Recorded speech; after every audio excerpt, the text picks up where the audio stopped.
everybody. Thanks for tuning into Depot TV tonight. I am your host, Sherry Jackson, Executive Director of the Depot, and we're happy you joined us here for Depot TV. It's going to look a little different for the next few weeks because, take a deep breath. Are you ready for it? Summer Breeze is happening. It's happening. It's happening starting next week, May 16th, in the park, live and in person, some music. We are so thrilled to see it come back. We need it. We need some live music.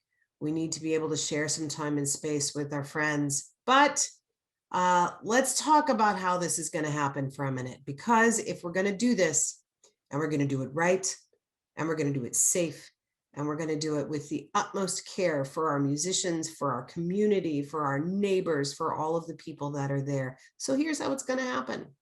On May 16th in the park, starting at 7:30 p.m., Mike Hosty is playing.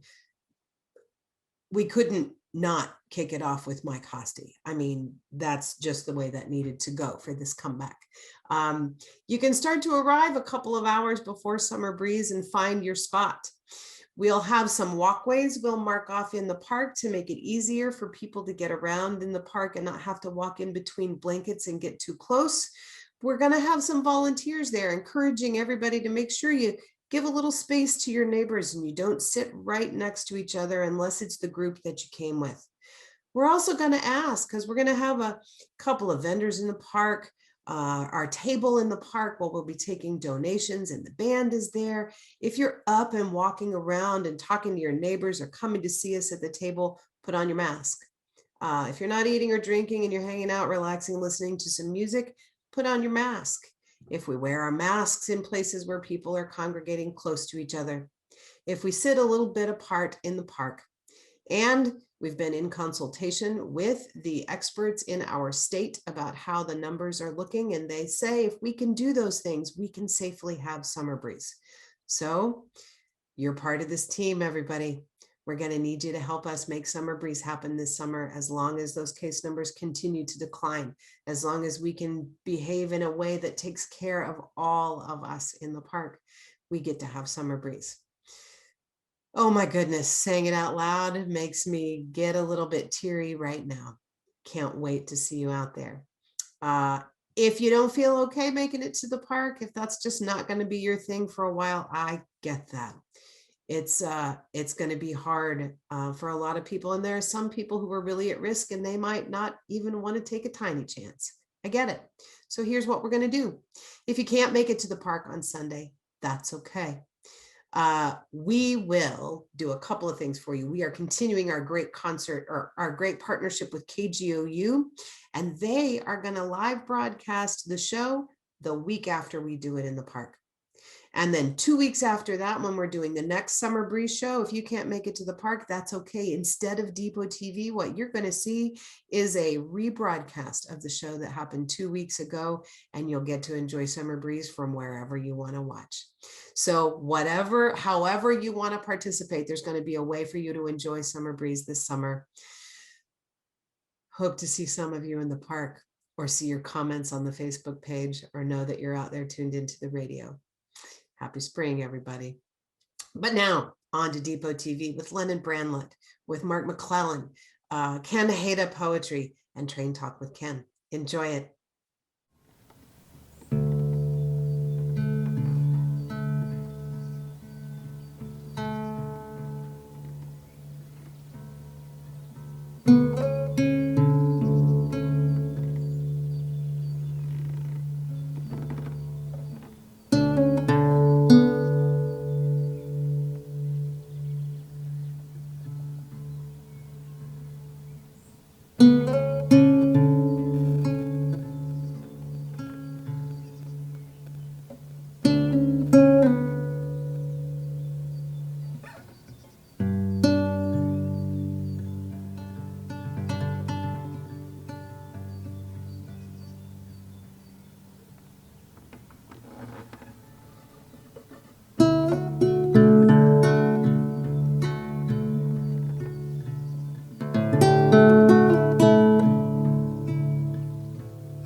Hi, we are here with Lennon Bramlett. Lennon, thanks for being here today.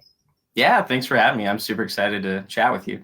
Yeah, me too. Lennon is now a part of the Depot Programming Committee, this amazing group of people that's going to help us expand what we do and introduce us to and the Norman audiences to new music. But you yourself do a lot. So I want to talk about that a little bit today. Sure. You grew up in Norman. Yes, I did. Yes, born in Norman, lived there my whole life. My whole family lives there, and it's been a great experience growing up in Norman. Just all the arts and the music and the creative experiences I've had in Norman, I couldn't have anywhere else. And so it's great being from Norman. It's pretty great if you're creative. It's a good town. Yeah. So you grew up around the arts, but what made you get into music? Because let's talk Well, about the music part of what you do first. yeah, sure. Yeah. I'm a producer and I make music as electronic music as Bronte and Mhm. Lennon Bramlett, and I produce artists and stuff like that. But Yeah. first, getting into music, the key word is what made me get into music, because Ah, it was actually a force from my mom signing me up for guitar lessons when I was like 10 or 11. I was a super shy kid, and all my guitar teachers and like my piano teachers really kind of broke me out of my shell. And from then on, I started like producing and making my own music when I was about 15. wow. And then, then now we're here. So it And worked now we're out. here. At 15, you started producing music. I absolutely love that. And what age did you start taking guitar? I think I was like 12 or 13, like right in those early teen middle school years. And yeah, when I picked up guitar and piano and bass, and I loved all that, and I playing in local rock bands and stuff like that. And eventually I ended up, just my favorite thing to do is just make music on my computer, So Nice. that's what I ended up doing mostly. Very nice. Did you start with acoustic or electric? I I'm always started with curious about that. electric, yeah, Started which with electric. yeah, and it was harder to go to acoustic after that, for sure. But I started with electric guitar, and I played electric in loud punk teen rock bands. That's where it all started. Yes. That's as it should. Yeah, As it yeah, should. My kid is 14. First band formed. It's loud. There's loud stuff coming out of the bedroom. I'm all in. yeah. It's a rite of Yeah, passage. absolutely. And then you'll find where you go after that. But I think that first primal scream is necessary, right? Absolutely. uh, well, that's fantastic. And now you have, but before we get to your new project, besides music, you also do other creative things. I do, yeah. I obviously, hopefully, one day music will be able to sustain a living for me, like as a career. But Yeah. I also, for an actual like job where I make money and stuff, I do video production, and I do a lot of film scoring and stuff like that, which is music oriented. But That's great. How did you get into film scoring? Where did that come into your world? That's it amazing. it kind of like combined my two favorite loves, which was video and music. And I went to video production school at the University of Oklahoma, Yeah. and all my friends, and everyone in my classes were making movies for our class projects, and some of them, would ask me, "Oh, you think you can make the music for it?" And I was like, "Yeah, I never really thought about that, but yeah, I'd love to." And so I started making music for my own videos and my friends' videos, and before you know it, I was like making music for everyone in the class for their films and stuff. And then it kind of just went on from there. And I started asking around to do it because it's a really fun process, and it combines two of my favorite things. So I have a question about that. I think I find scoring for films a fascinating process. When you, so are you watching the film and writing alongside, or do you have an idea based on discussions of where the music's going to go first? What's your process look like? I like to talk with the directors first to make sure like this is where you want music, this is where you don't want Mhm. music, because sometimes silence, is just as effective as music.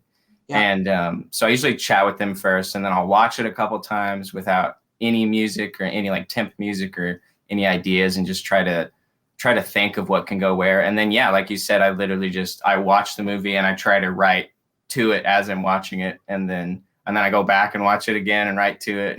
Yeah. So that's usually how it goes. It's a fun time.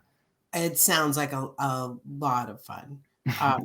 And you're a busy human. Are you still at the University of Oklahoma? Have you graduated? I graduated. I got my degree in the mail like a few weeks ago. So Woot! Yay, yeah. Congratulations. That's awesome. Thank you. And you have a new project with a song that drops tomorrow. Yes, tomorrow, which is, I don't know when this will air, but it's April 16th. Okay. I should probably qualify tomorrow for us, but it's Yeah. already out for those that are watching it right now. So you should go get it. Go check it out. Yeah. It'll be, it's our new song, me and my friend, Antonia Personette. Everyone knows her. She plays violin around town. She played with Annie Oakley for years, and she plays on everyone's music. Like 2 years ago, we just met up in my bedroom and recorded for a couple days, and we never released it, and we kind of tweaked it over the last 2 years, and it's finally coming out. So, and she makes music as Community Girlfriend, and then it'll be on Lennon Bramlett on all other streaming services. But yeah, I'm super excited for it. She's one of my favorite people to write music with, and she's one of my best friends. So it's a good time.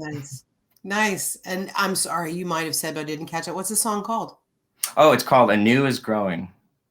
A New Is Growing. Oh, Yeah. I like that title. I think it was appropriate that it came out kind of in springtime. So yeah, springtime, and after the time that we have been, whatever this springtime is and whatever it brings is definitely going to be something new. Yeah, absolutely.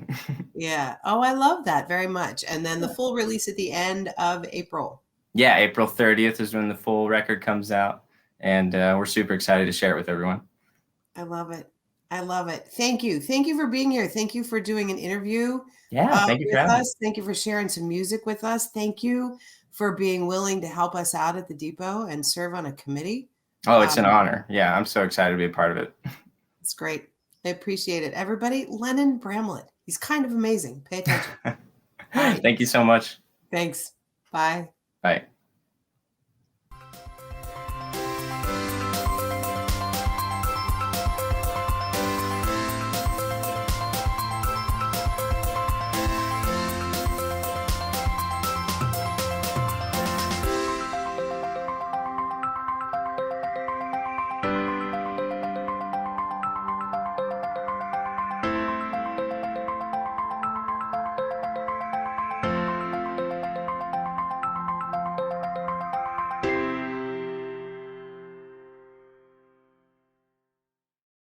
Hi, guys. It's me, Sherry. And guess what this is? It's a commercial. Actually, it's a commercial for commercials. We have time on Depot TV in space, and we need some partners to help support Depot TV and keep it going.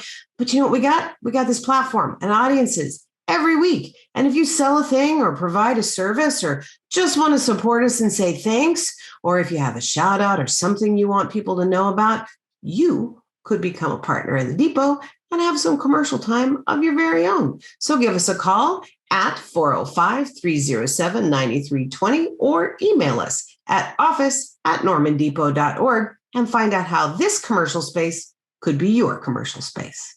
Thanks.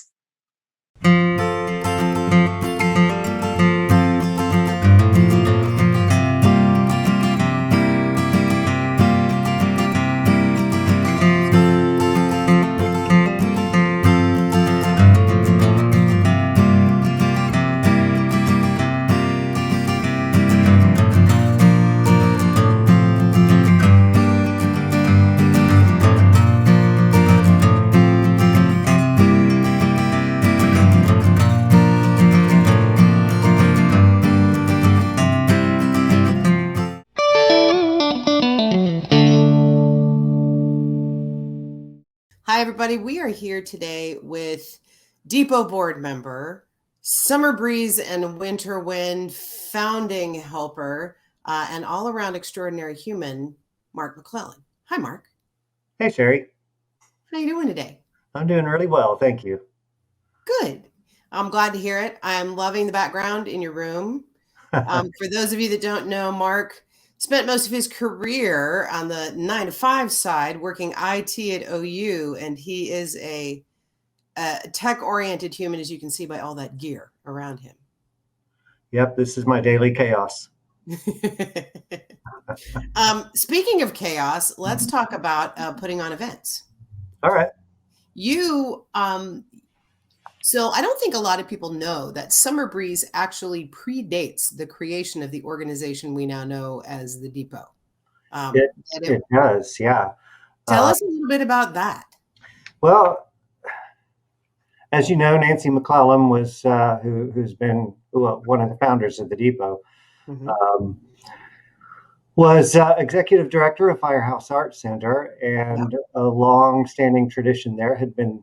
I'm sure most of our audience will remember the Midsummer Night's Fair. Oh, yes. And at the Midsummer Night's Fair, which was, I believe, a Thursday and Friday and Saturday night evening time art show in Lions Park, they also had a stage where they had various performances, music, dancing, storytelling, you name it. And I was involved in that as essentially the sound guy and stage manager for many years.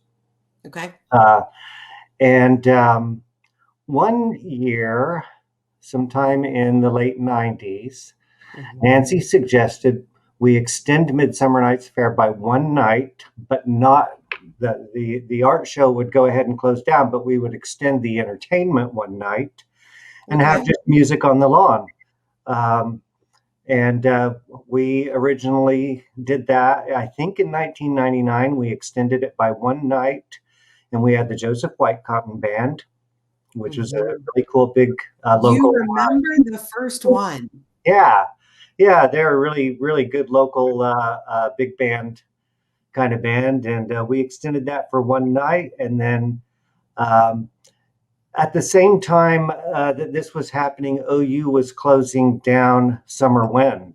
That's right. You'll remember Summer Wind was happening on the North Oval, and it was a variety of arts performances, mostly music. And OU decided to shut that down. So Nancy's idea was to call this new series Summer Breeze, sort of as a nod to Summer Wind ending and this beginning. So we named it Summer Breeze, and then the next year, I believe we did 4 concerts on Sunday evenings. And then every year after that, we've done 8 to 10 shows every year. And in the beginning, I was running sound. We had not secured grant money for all of this. So it was very humble beginnings and local bands. And then Nancy and her team worked their magic and started getting grant money. We started hiring pro sound. I had to get out of the sound. I knew I was in over my head the first time we had Byron Berline Band. Mixing sound for a bluegrass band requires a lot of microphones and a lot of expertise. And so I convinced them that we needed to go pro sound, and we've had pro sound ever since. And of course, we got wonderful support from the community in terms of donations from community individuals and businesses, as well as grants from Oklahoma Arts Council and Norman Arts Council. And it allowed us the ability to go ahead and bring in some national touring acts. And so the quality of Summer Breeze has been fantastic for the last 10 or 15 years.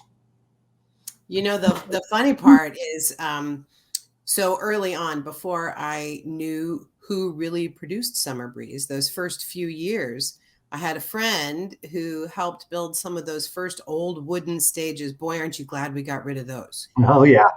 Old wooden stages. And I worked on a volunteer group that helped in the park set up for Summer Breeze before there was a depot, before there was a performing arts studio, those first few years. It was a special thing then, whether it was at Lions Park or Andrews Park, and it just continues to be something really, really special. So proud to be a part of it. What's your favorite part of Summer Breeze? It's definitely the music. Yeah. Um, and even though I've been involved since its inception, uh, Mhm. I did take a few years off Mhm. in terms of volunteering, and I just got to be an audience member like everyone else, and uh, I just love. I'm a long time, lifelong uh, music fan, and Mhm. uh, so I enjoy the concert itself more than anything, and but I also enjoy making it happen. It's sort of a feel good thing to be Yeah. part of something that's such a great community event, and so I do feel very happy to go out and bust my butt and move some stages around and brave Lord knows what kind of weather we get sometimes. Oh man. Yes. Um, but it's all a labor of love for me, and but again, it really comes down to I just love hearing the live music. Yeah. Absolutely. Well, you are a true music fan all the way just down to your bones. That is one of the things I do love about you. And Summer Breeze isn't the only program you've helped out with or helped start at the Depot, because that Depot listening room is so beautiful, and you helped start the Winter Wind concert series indoors as well. Talk to us about that.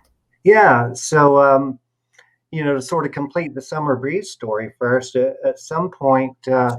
Firehouse Arts Center wanted to move away from performing arts and more to visual arts. Hmm. And at that exact same time, Nancy McClellan, my mother again, for those of you that don't know, Hmm. um, was forming a new nonprofit called the Performing Arts Studio, which was housed in the Depot. Hmm. And there were a lot of ideas swirling around about what that was going to be. But at one point, Becky Greider contacted Nancy and said, I've been doing house concerts, but it's really hard to move all the furniture out of my living room, and it would be fantastic if we could have concerts in the Depot. And so that's how Winter Wind started. Okay, Uh, so I had no idea it is, because it does feel like a house concert. I had no idea that that's really where that started, was a transplanted house concert series.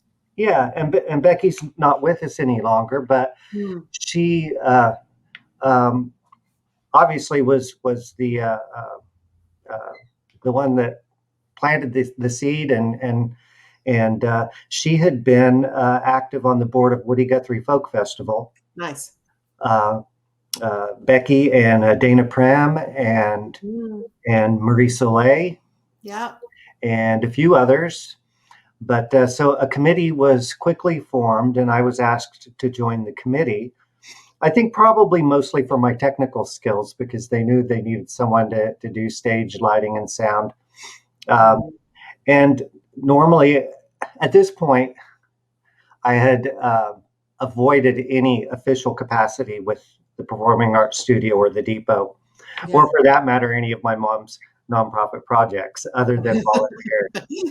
So I just sort of wanted to maintain a little nice, you know, uh, Sure. not working too much with mom, but Winter Wind and singer-songwriter concerts in the Depot appealed to me so much, I immediately said yes. I didn't even have to think about it. Yeah. And so we started that thing up, and we got some stages, and we got some lights, and we hired uh, pro sound guys to come in, and Becky and Marie and Dana already knew all the Woody Guthrie Folk Fest artists, so we Mm. already knew and had relationships established with people to bring into the Depot. And so we kicked off that first year to great success, and that's been going since I can't remember the mid 2000s, I think. So It's a spectacular series. It's so special because there's such care taken. That was the thing that impressed me the most. The first thing I did when I came on board at the Depot was literally 3 days after I got hired, I went to a Winter Wind concert, and it was my first one. And being in that room with a group of people who loved listening to music, it's like music church. Uh, exactly.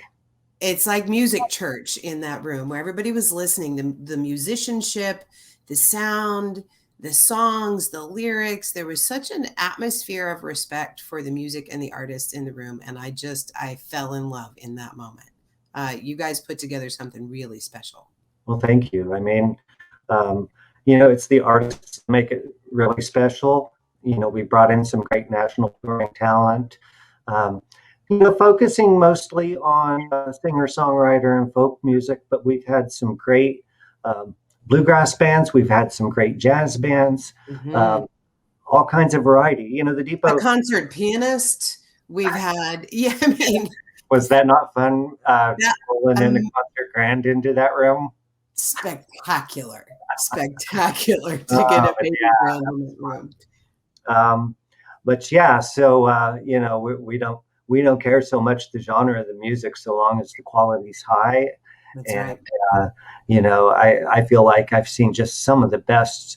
And it's funny because I wasn't a folkie in terms of my musical tastes Mhm. prior to Winter Wind. Um, Yeah.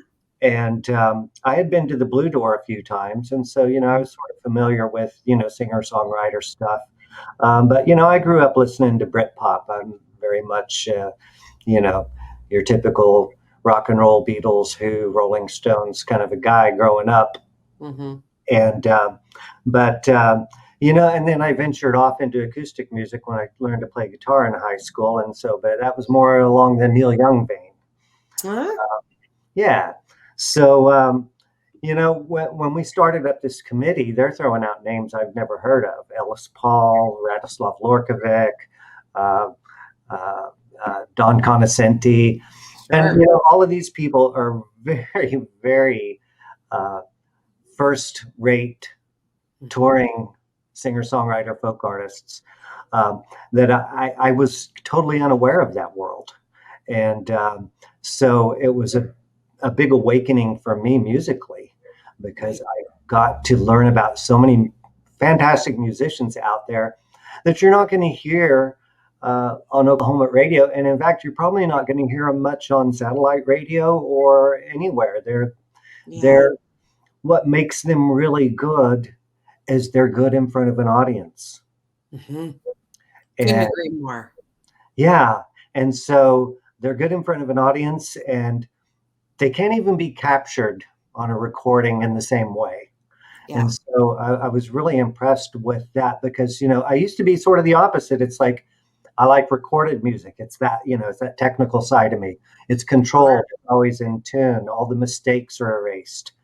Um, but again, Winter Wind turned me around on that, in that I now enjoy the live music experience much more than listening to recorded music.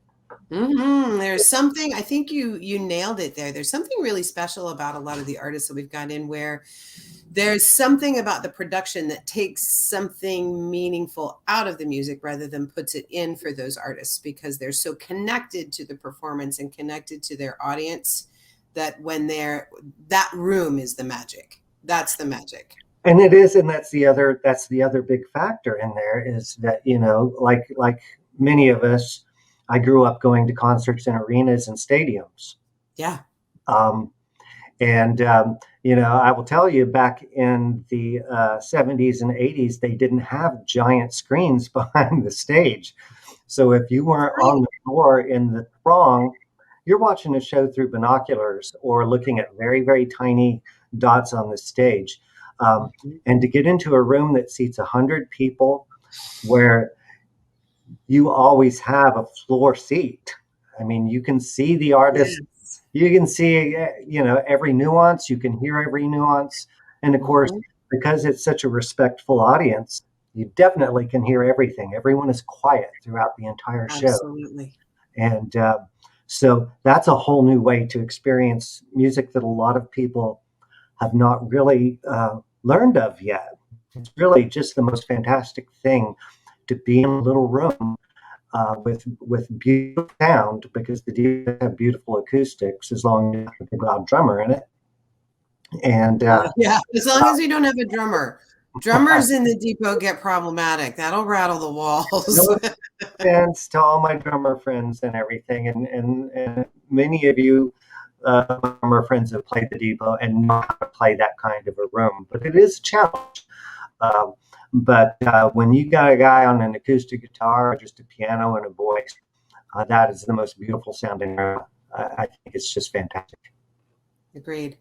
Mark, on behalf of all of the people at the Depot, on behalf of the citizens of Norman and all of the musicians you served, first, I have to say thank you for all of the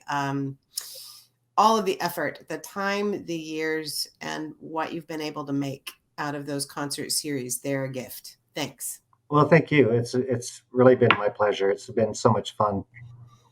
Mm-hmm. And before we let you go, we have to talk for a hot minute about what you're doing now, because it's too cool. And there are very few people on the planet who can do what you do. So tell everybody what you're up to these days. All right. Well, I worked for like 35 years at OU or something like that, Mm-hmm. starting out as an electronics tech and then eventually moving into the IT department because computers took over everything, and did computing for probably easily the majority of my career at OU. But electronics was always my first love, and I always kept my hand in it, doing little projects, restoring old radios, fixing things. And when I had the opportunity to retire from OU, I decided to start the repair business up. And I didn't know how it would go, but the demand has been overwhelming. They do everything from big old console stereos to vintage stereo receivers like your old Marantz and Pioneers. A lot of guitar amps, mostly tube amps, and antique radio restoration, complete restoration of the electronics, and oftentimes refinishing the caps and making them new again. And anything really that comes along my way. I've kind of limited it to vintage stuff because A, I like it, and B, the newer stuff, and by newer I mean anything made after 1990, you really can't get parts for. But I can still get parts for the stuff made in 1940. Isn't that crazy? That's crazy to me, but it's so cool. The parts were standard, and they still make the standard parts. Everything got like custom digital integrated circuits later, and they made them for a few years to get through the warranty, and then you just can't get them anymore. So it tends to be the old stuff. Obsolescence. So yeah, and this room is the chaos that I work in every day, and there's always gear coming in and out. You can see it on the floor behind me. There's a radio over there. There's some testing that I'm working on. There's some speaker. It's just everywhere. I love it. The projects are beautiful. I've seen some of everything from a turntable to an old AM/FM radio, guitar amps. The things that you put together are spectacular. So if you got vintage gear and you need it to work, guys, Mark McClellan is definitely your dude. Yeah, we're sitting at a 2 or 3 month waiting list right now. Okay. If you're not in a hurry. If you're not in a hurry, correct. Mark, thank you. Thanks for your time today. Thanks for sitting down to chat. Thanks for just being generally one of the coolest dudes I know.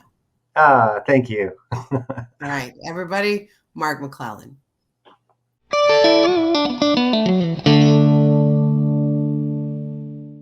Good evening, everybody. I've been asked to read a poem tonight, and I want to read a poem from my 2020 collection, Sunlight and Cedar. And the poem I want to read is titled Pleasure.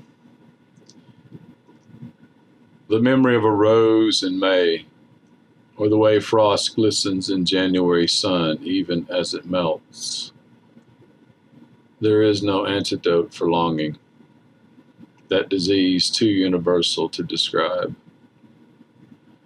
Even pencil marks on pale paper sound hopeful, a poem taking shape, tactile, palatable, in purgatorial calm, when nothing blooms but death, trying like hell to resurrect itself.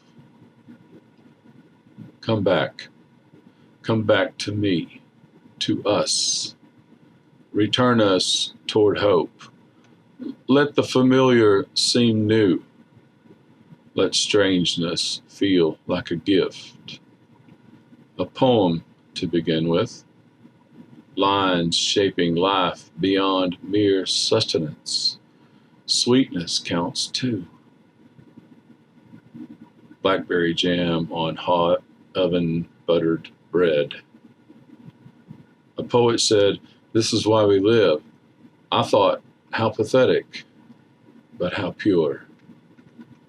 These bites of pleasure.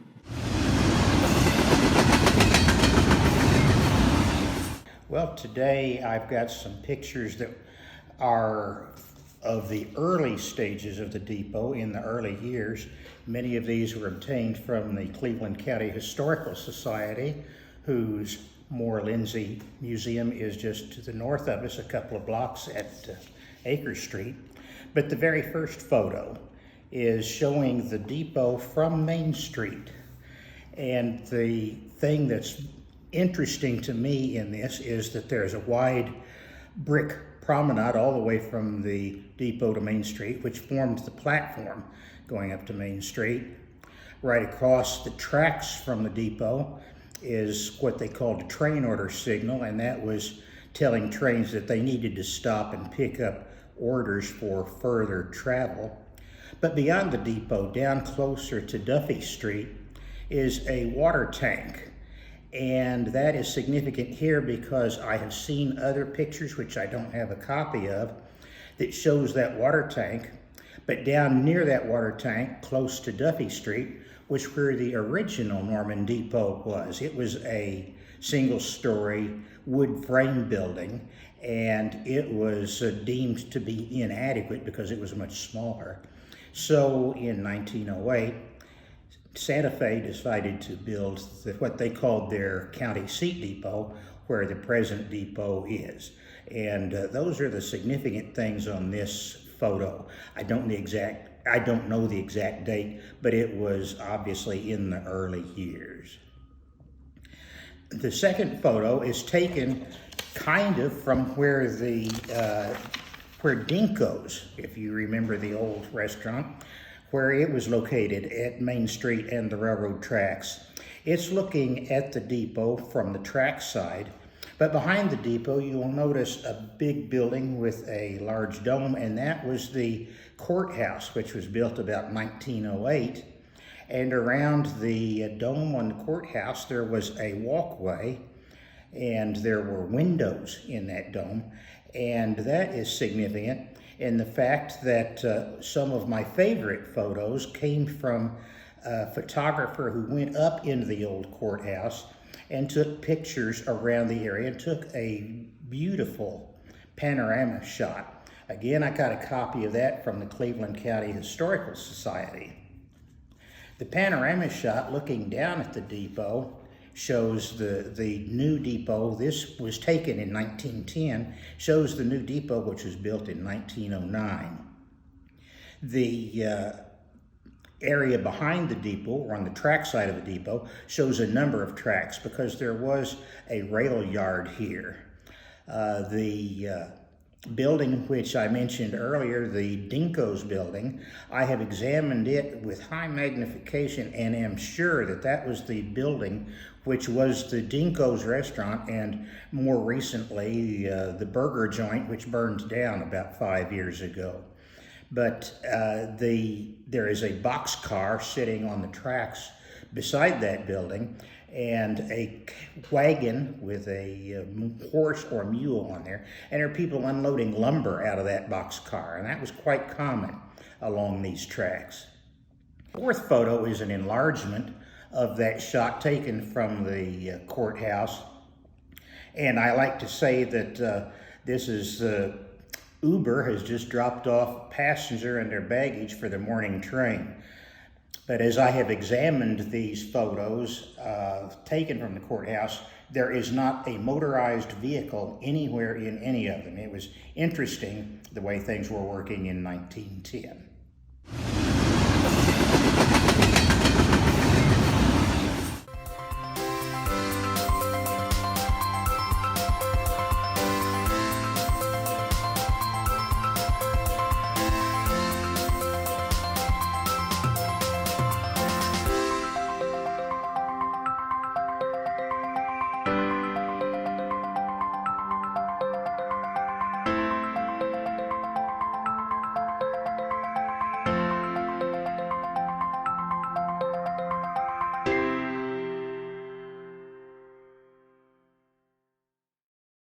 Hi, guys. It's me, Sherry. And guess what this is?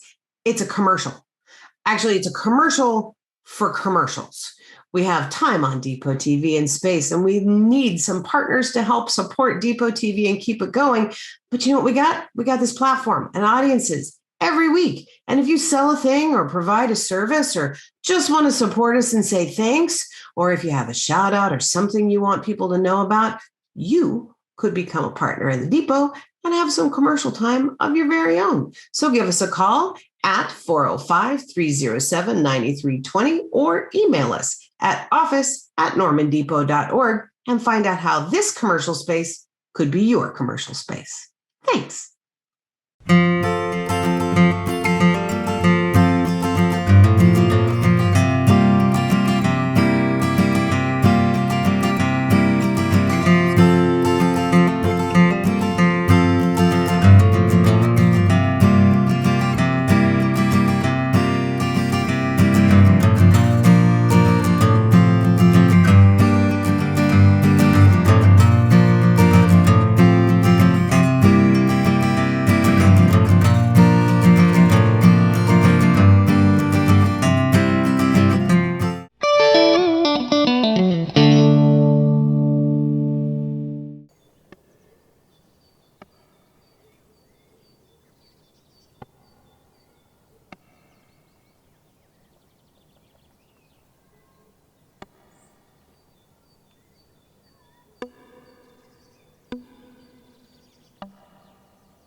Thanks everybody for joining us this week. Wasn't that music just lovely? And aren't Lennon and Mark just two of the nicest guys? I just want to hang out with them all the time. Thanks for being here. Thanks to our sponsors. Thanks to the people that help make all of this happen. Thanks to Kyle Reed and Spivey Media. Thanks to Danielle Tipton in the office, who contacts and reaches out to more people than I'm comfortable talking to ever. Thank you to everybody, including folks like you, who can become a member of the Depot for as little as $5 a month. Go do that, normandepot.org. We need all the help we can get to bring back Summer Breeze and some street events and more live music. Give us a little bit. It goes a really long way. Thanks. See you next week.